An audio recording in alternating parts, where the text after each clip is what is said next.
Oke, di sini kita akan membahas mengenai suatu bidang Euclidean.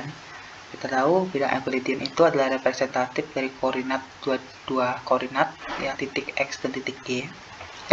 Jadi secara definisi di sini kita lihat pengertiannya, bahwasanya bidang Euclidean adalah suatu bidang koordinat dua dimensi yang secara kontinu yang menjelaskan titik-titik.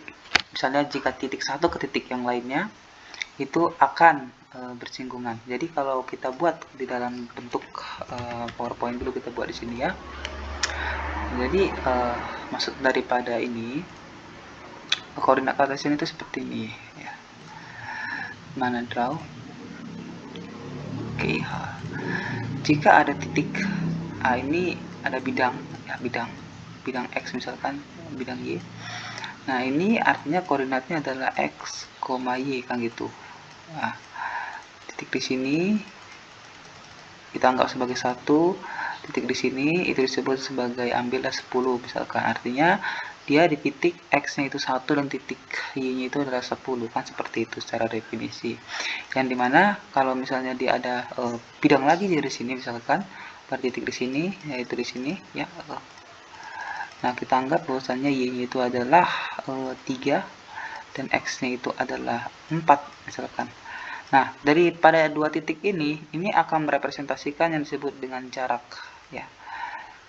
Jadi jika ada suatu titik antara titik lain ya disebut bidang x dan bidang y, maka ada suatu jarak antara titik satu ke titik lainnya. Jika kita anggap ini sebagai titik 1 dan ini titik 2, maka kalau secara rumus representatif kita bisa mencari jarak perhitungan jarak ini ke sini ya. Nah, itu Euclidean. Jadi di sini dikatakan Euclidean adalah dua dimensi yang kontinu. Kontinu artinya dia lebih beberapa poin banyak ya kan gitu.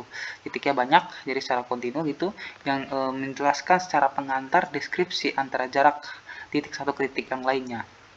Di sini prescribed distance of between them yang menyetujui koordinat x, y mempunyai jarak. Artinya jarak yang tadi saya buatkan itu adalah delta L. Delta L ini adalah L itu artinya jaraknya. Jarak antara titik 1 dan titik 2 dengan koordinat x, y. Artinya jaraknya itu adalah x tambah delta x ya, di sini dikatakan y-nya itu adalah y tambah delta y kan gitu.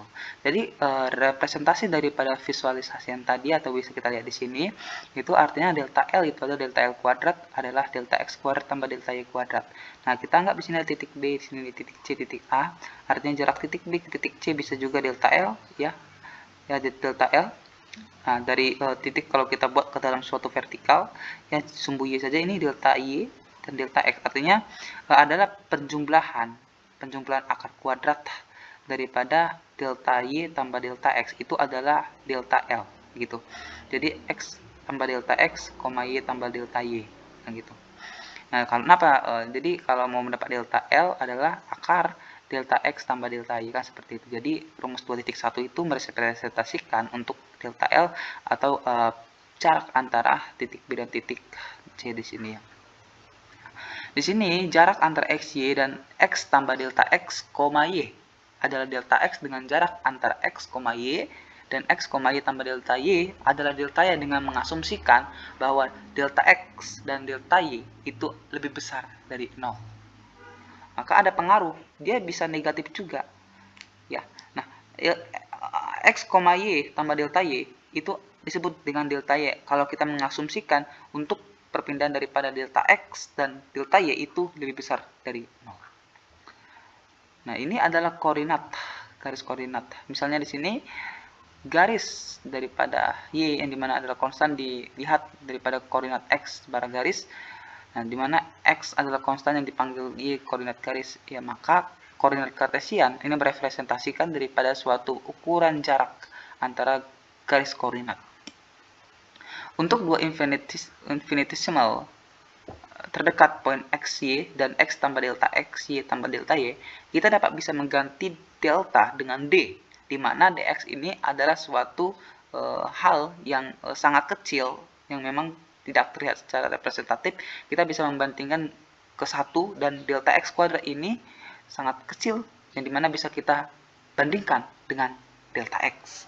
Yang dimana jika delta X tambah 1 itu adalah 1, dx tambah dx kuadrat itu adalah dx. Artinya del kuadrat adalah dx kuadrat tambah y kuadrat. Ini akan masuk kita ke dalam bentuk kalkulus. Metrik, aturan metrik daripada suatu bidang Euclidean adalah disebut dengan koordinat Kartesian. Di sini kita melihat jika kita menemukan atau membutuhkan jarak antara delta AB antara poin A dan B dengan koordinat x1, di mana x1 adalah x lambda 1, y1 adalah y lambda 1, dan x2 adalah x lambda 2, dan y2 adalah y lambda 2. Ini akan merepresentasikan antara suatu kurva dengan fungsi x adalah x lambda dan y adalah y lambda yang secara clear ini tidak sama dengan delta x kuadrat tambah delta y kuadrat. Nah, artinya bisa kita lakukan proses yang disebut dengan integral, karena kita bisa tahu bahwasanya definisi integral itu adalah bagaimana perhitungan yang sangat kecil ini kan gitu. Artinya dia bersifat kontinu. Kalau kita hanya bentuk satu-satu itu bersifat diskrit, artinya ada perbedaan antara diskrit dan kontinu di situ. Nah, kita tahu bahwasanya delta LAB itu ada integral dari titik A ke B dl. Itu akan menghasilkan suatu delta L. Ya, ini sudah kita pelajari pada masa SMA. Ini bisa kita reduce dan integrasikan terhadap lambda, sehingga nanti dl kuadrat ini bisa kita ganti dx ini menjadi apa? X dot d lambda kuadrat tambah y dot d lambda kuadrat. Kita tahu bahasanya dot itu adalah turunan terhadap suatu fungsi. Kalau misalnya dotnya ada 2, artinya turunan kedua dan sebagainya. Kita tahu itu ya. Nah, jadi untuk delta LAB itu adalah apa? Integral lambda 1 sampai lambda 2, penjumlahan daripada suatu koordinat dot x dan koordinat dot y kuadrat, dimana jumlahan itu ada bersifat pangkat setengah. Kita integralkan lambda 1 sampai lambda 2 dikalikan delta lambda. Jadi ada suatu hal yang memang sudah kita bahas atau telah kita bahas mengenai suatu konsep dasar yang disebut dengan suatu bidang Euclidean atau koordinat Kartesian. Demikian mungkin yang bisa saya sampaikan. Terima kasih atas perhatiannya. Salam.